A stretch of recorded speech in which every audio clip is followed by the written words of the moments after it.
दीनानाथ कौन विधि अर्घ दिया बुरे की घीबो महग भेलै फल फूल महगी भेलै घीबो महग भेलै फल फूल महगी भेलै हो दीनानाथ धूप दीप नैवेद्य चढ़ाए बुरे की हो दीनानाथ धूप दीप नैवेद्य चढ़ाए बुरे की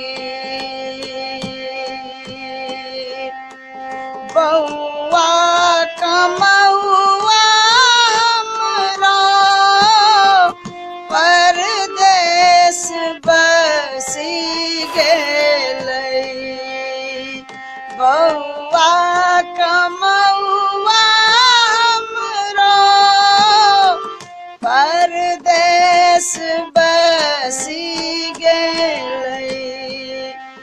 कि आओ दीनानाथ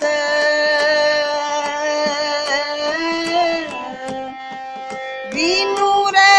पुतहुआ विधि ओरियायत रे की हो दीनानाथ बिनु रे पुतहुआ विधि ओरियायत रे की तीन पन बीती गेलै तन मन थाकी गेलै तीन पन बीती गेलै तन मन थाकी गेलै हो दीनानाथ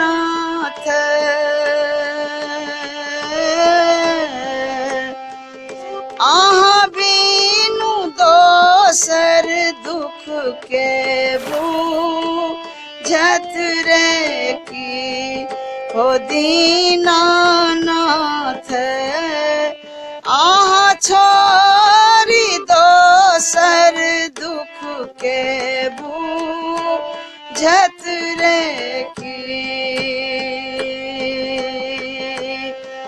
गलती के क्षमब मोर